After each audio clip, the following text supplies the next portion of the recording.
there's no point in continuing to fight anymore. As I said, life is precious. I don't know how much longer my father has. He won't speak to me because of this security stuff. Prince Harry faces a royal reckoning as a massive new poll reveals what the public really thinks, and it's not good. Once hailed as the beloved rebel of the monarchy, Harry now finds himself on the losing end of public opinion, with headlines screaming, "His title is gone!" What triggered this dramatic shift? Was it the interviews, the memoir, or something deeper? In this explosive episode, we uncover the poll's shocking results, the reactions shaking the palace, and what this could mean for Harry's royal future. So no, I haven't asked my father to intervene. The whole point of a risk management board, what I know throughout this legal process, is the interference that was created came from the royal household. A royal reckoning. Once celebrated as the charming and relatable face of the British monarchy, Prince Harry's public image has undergone a dramatic transformation. Once hailed as the golden boy of the royal family, admired for his candor, military service, and modern touch, Harry now finds himself at the center of a national debate. A new poll has revealed a sharp shift in sentiment among the British public. 62% now believe he should be stripped of his royal title, the Duke of Sussex. Among traditional and conservative Britons, that figure climbs even higher, soaring past 70%. This stark turn in opinion marks a significant fall from grace. When Harry and Meghan Markle first announced their decision to step back from royal duties in 2020, a move dubbed Megxit by the media, it was carefully framed as an amicable and respectful departure. The couple emphasized a desire for independence and a more private life, away from the relentless spotlight. At first, the public response was mixed but largely understanding. Many sympathized with their struggles and applauded their boldness in forging a new path. But as the years passed, the narrative shifted. Instead of fading quietly into private life, Harry and Meghan remained front and center in the media. Through high-profile interviews, documentaries, a memoir, and frequent public commentary on the royal institution they left behind, critics began to accuse them of seeking privacy while still courting publicity. This perceived contradiction, wanting to step back from royal duties but continuing to use royal titles and speak openly about royal affairs, struck many as hypocritical. What was once dismissed as idle online chatter has now entered more serious territory. Prominent voices in British politics, media, and even among royal historians are beginning to question whether Harry should continue to hold his title. The debate has spilled beyond tabloids and talk shows into more formal arenas. While the royal family has not made any official moves, the idea of stripping a royal of their title, once almost unthinkable in the modern age, is now being openly discussed. The situation is made more complex by the deeply emotional and personal aspects of Harry's story. His revelations about trauma, mental health, and strained family ties have sparked important conversations. Yet for many, these heartfelt moments are overshadowed by what they view as ongoing criticism of the monarchy from someone who still benefits from its prestige. The Duke and Duchess of Sussex brand remains powerful, commercially and socially, and that, some argue, makes a clean break all the more urgent. What lies ahead for Prince Harry remains uncertain. Will the monarchy draw a firm line, or will it continue to walk the delicate balance between tradition and family loyalty? Public pressure is mounting, and the voices calling for change are growing louder. Whether this leads to an official revocation of titles or simply a further distancing from royal circles, one thing is clear. Prince Harry's place in the royal story is no longer secure, and the once unshakable image of a beloved prince has fractured in the face of a divided public. With all indications of his lost grip on his royal privileges, let's delve into the details of the royal exit, the antecedent of his predicaments in the royal family. The royal Megxit. Prince Harry and Meghan Markle's decision to step away from their royal duties was not sudden. It was a journey that unfolded over time. At the heart of their decision was a deep desire for personal independence, a more modern role, and greater control over their lives. In late 2019, the first signs appeared when the couple took a 6-week break from royal responsibilities to focus on their family and well-being. This break, spent partly in Canada, gave them time to reflect on their future. By January 2020, they shocked the public and royal household by announcing their intention to step back as senior members of the royal family. Their aim was to balance royal duties with a more independent lifestyle, including financial self-sufficiency. The announcement triggered discussions and meetings, including the much-talked-about Sandringham Summit, where the Queen, Prince Charles, Prince William, and Harry discussed the next steps. Though Queen Elizabeth II voiced her personal support for the couple's happiness, she admitted the decision was saddening. A year-long transition period followed, and by March 2020, Harry and Meghan carried out their final royal engagements. Soon after, they moved to North America, eventually settling in Montecito, California, where they began to build a new life centered around their family, charitable work, and creative projects. In February 2021, Buckingham Palace confirmed that the couple would not be returning to royal duties. As a result, Prince Harry gave up his honorary military titles, and the couple lost several royal patronages.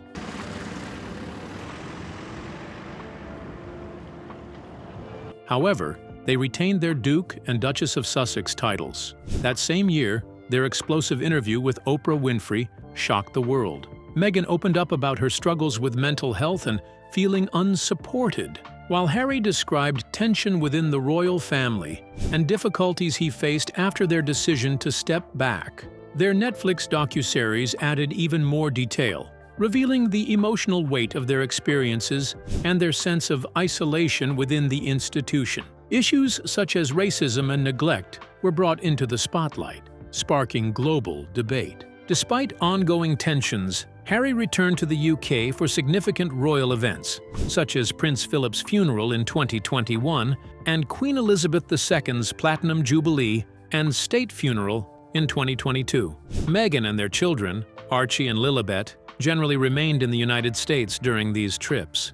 In May 2023, Harry attended King Charles III's coronation alone, while Meghan stayed back in California, focusing on their children and avoiding further media frenzy. That same year, the couple officially gave up Frogmore Cottage, their UK home gifted by the Queen.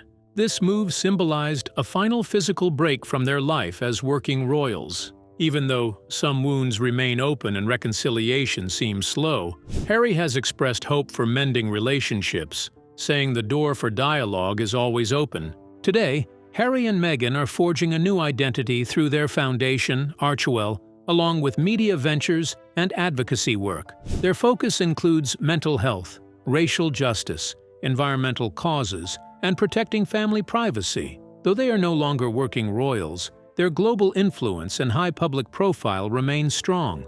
In many ways, their journey is not just a royal story, it's a human one about love, choice, freedom, and the price of stepping outside traditional expectations. While their relationship with the royal family remains complex, Harry and Meghan continue to shape their path on their own terms, with millions watching their next chapter unfold.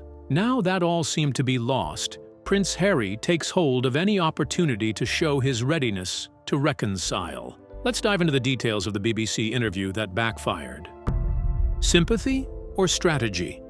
In a recent and widely discussed BBC interview, Prince Harry struck a noticeably somber tone as he opened up about his hopes to mend the rift with his family. He also voiced concern for his father, King Charles III, saying, "I don't know how much longer my father has." While the comment might have been intended to show vulnerability and spark sympathy, it landed awkwardly with many viewers and critics alike. Instead of generating heartfelt support, Harry's words were seen by some as another emotional tactic, a move possibly meant to stir guilt within the royal family and sway public opinion in his favor. To critics, the timing felt calculated rather than sincere. It came not long after his controversial legal fight to maintain taxpayer-funded security while living outside the UK, an issue that had already raised eyebrows among the British public and press. For some observers, the interview was not a moment of healing, but yet another chapter in what they see as Harry's ongoing effort to have it both ways.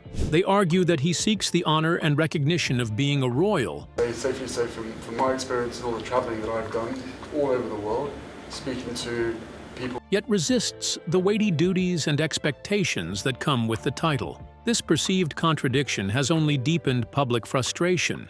The phrase about King Charles' uncertain time left caused particular discomfort. Critics questioned whether such a personal and sensitive concern should have been voiced on a global platform, especially given the family's long-standing tradition of keeping health matters private. To many, the comment felt like a breach of royal etiquette, a calculated appeal to emotion that ended up sounding like public pressure masked as compassion. Some royal commentators went further, calling the interview tone-deaf. They argued that if reconciliation was truly Harry's goal, it might have been better sought in private, not on international television. The fact that this public appeal came shortly before the king's upcoming appearances and public engagements only added to the skepticism. Was Harry expressing genuine concern, or was he trying to shift the narrative in his favor once again? Others pointed out the mixed signals. While Prince Harry has repeatedly spoken about the need for privacy and the emotional toll of media attention, he continues to share family matters in high-profile interviews, documentaries, and books. This contradiction hasn't gone unnoticed, and it risks undermining the sincerity of his message. For now, Harry's emotional remarks seem to have stirred more debate than reconciliation. Instead of turning a new page, they may have reinforced the growing perception that he is caught between two worlds, wanting the privileges of royalty without its rules, and seeking connection with his family while keeping the media spotlight firmly pointed at them.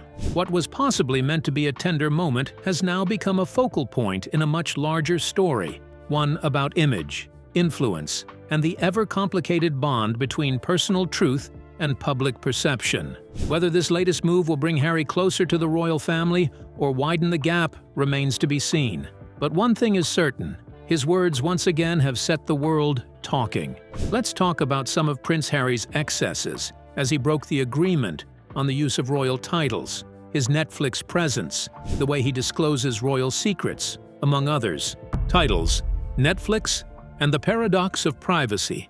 Since Prince Harry and Meghan Markle made the dramatic decision to step away from their official royal duties, the couple has launched themselves into the global spotlight in ways few could have predicted. What followed was a whirlwind of high-profile media projects: Harry's deeply personal memoir Spare, their revealing and emotional interview with Oprah Winfrey, a Netflix docuseries exploring their side of the royal story, and Meghan's Spotify podcast, Archetypes. All of these ventures generated widespread interest and millions in revenue. Yet, at the heart of this publicity storm lies a contradiction that many critics and members of the public find difficult to ignore. Despite repeatedly expressing a desire to live a quieter, more private life, especially to shield their children from the intense scrutiny that comes with being royal, their actions have done the opposite. They have become even more public, choosing to tell their stories across multiple platforms. For some, this looks less like an escape from the spotlight and more like a rebranding of their fame into something highly marketable. This contrast between words and deeds has fueled criticism, particularly in the UK. Commentators argue that while Harry and Meghan officially distance themselves from the royal family, they continue to benefit from the reputation and prestige that come with royal association. This criticism intensified when reports surfaced that Meghan had allegedly continued to use her HRH, her Royal Highness title, in private correspondence, despite having agreed not to do so as part of their exit deal with Buckingham Palace. While she and Harry retained their Duke and Duchess of Sussex titles, the use of HRH was specifically restricted as a symbolic gesture of their separation from active royal roles. To many observers, such incidents give the impression that the Sussexes want to have it both ways, to enjoy the freedom of private citizens while still leveraging royal status for influence and income. Their critics believe this undermines the dignity of the monarchy and blurs the lines between service and celebrity. The perception that they are, in effect, trading royal cachet for personal and commercial benefit has stirred increasing public debate. As a result, calls for Parliament to step in and formally strip the Sussexes of their remaining titles have grown louder. In celebrating the 125th anniversary of women's suffrage in your country. Some lawmakers and royal watchers believe this would help preserve the integrity of the monarchy and draw a clear boundary between official royal roles and personal ventures.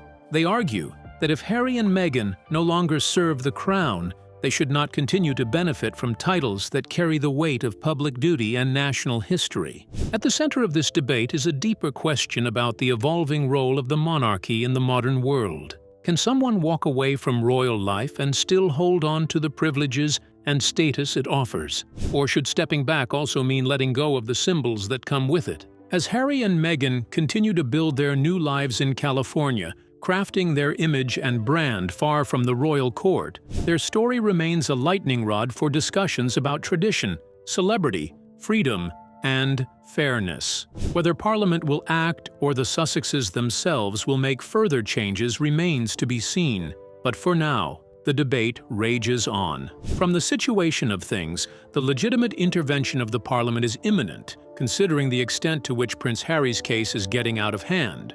Let's find out more about the likely intervention of the Parliament. May intervene. And there's a law for that.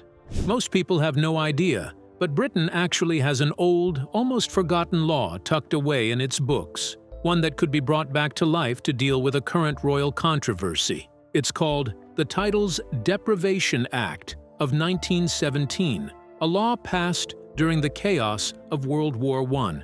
Back then, it was used to take away royal titles from those who were seen as traitors, especially members of the royal family who had sided with enemy countries like Germany.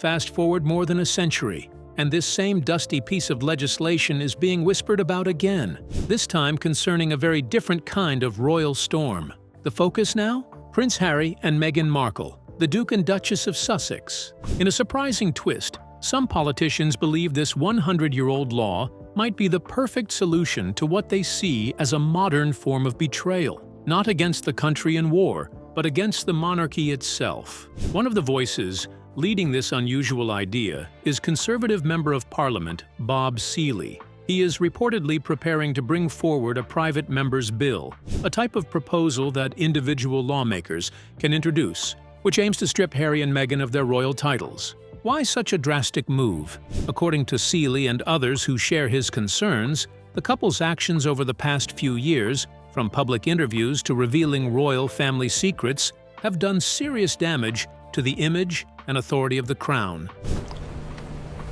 Consort's ring. They argue that by repeatedly criticizing the monarchy while still holding on to their titles, Harry and Meghan are sending mixed messages and undermining the institution they were once part of. So far, no official step has been taken in the House of Lords, which would be the next place such a bill would go if it gains traction. But the very fact that such talk is making headlines and echoing through Parliament reveals just how tense the situation has become. It happened a few weeks ago, earlier this month, here at our cottage. What once seemed like just a family falling out has now grown into a matter being discussed in the halls of political power. This discussion marks a significant shift in tone. It shows that, at least for some, the drama surrounding the Sussexes is no longer just about personal choices or media appearances. It's being treated as a potential constitutional issue, one that could affect the dignity, structure, and future of the monarchy itself. It's worth noting that using the Titles Deprivation Act in today's world would be a highly unusual move. The law was written for a time of war, when loyalties were tested on the battlefield. Applying it now, in peacetime, and over public criticism, rather than military allegiance, would break new legal and political ground. Still, the idea is out there, and whether or not this bill goes anywhere, the fact that lawmakers are even considering it tells us something big. The royal rift isn't just tabloid gossip anymore. It has reached the heart of Britain's identity, stirred strong opinions across the political spectrum, and reopened old questions about what it really means to hold a royal title and whether that title should come with limits. With the direction the case is following, there is a high possibility that Prince Harry might lose everything. What would be the likely way forward if he loses or otherwise wins? Let's find out. The end of an era or a new beginning? Prince Harry could be standing at the edge of a life-altering moment, one that goes far beyond just the loss of a royal title. If his title is officially taken away, it wouldn't simply mean a change in how he's addressed. It could represent a full and final break from the royal family, its traditions, and all the special access and influence that come with being a working royal. For someone who was once so deeply woven into the fabric of the monarchy, this shift could be seismic. Since stepping away from royal duties, Harry has built a new life and a new public image that still leans heavily on the curiosity and prestige attached to his royal roots. His best-selling memoir, Spare, emotional interviews, and high-profile Netflix content all owe much of their global attention to the fact that he is a prince, born into a centuries-old institution, yet choosing to walk a very modern and often controversial path. To do some form of therapy, or at least be able to talk more about. But without the formal tie to royalty, would the world still listen the same way? His brand, if you will, has been fueled by a delicate balance, close enough to royalty to offer insider insight, but distant enough to play the role of a rebel. If the official royal connection is cut off completely, Harry might find it harder to keep that balance. The very thing that made his voice so intriguing, his royal blood mixed with personal rebellion, could begin to lose its edge. As audiences become more critical and public sympathy wavers, the question arises, without a title, can Prince Harry remain Prince Harry in the eyes of the world? Meanwhile, King Charles has remained quietly observant, offering no public comment. This silence may be a strategic move, an indication that the king is leaving the matter to Parliament, or perhaps hoping the issue will resolve itself through time. It's a passive stance on the surface, but in royal circles, silence can often carry the weight of 1,000 words. Then there's Prince William. He has said little publicly, but royal insiders suggest that he is firmly in favor of setting clear and strong boundaries with his younger brother. These whispers of support for a tougher stance are telling. They paint a picture of a future king trying to protect the crown's image and ensure that loyalty to the firm remains a requirement, not an option. Taken together, the silence from the palace and the rumored firmness behind the scenes sends a quiet but powerful message. The monarchy is tightening its circle. In a world where everything from tradition to transparency is being re-examined under the spotlight of modern values, the royals seem to be drawing a line. Prince Harry's unfolding saga might end up being more than just a personal story. It could become a defining example of what happens when the ancient world of royalty collides with modern demands for independence, media exposure, and self-expression. Can you truly leave the castle behind and still keep the crown's glow? As the British monarchy wrestles with its place in a changing world, Harry's journey, bold, messy, and very public, may turn into the ultimate test case for what it means to be royal in the 21st century. And just maybe, for the first time in history, the final verdict won't come from the throne, but from the people. So, what do you think about Prince Harry's lost face with the public? We would love to hear your thoughts in the comments below. Don't forget to like and subscribe.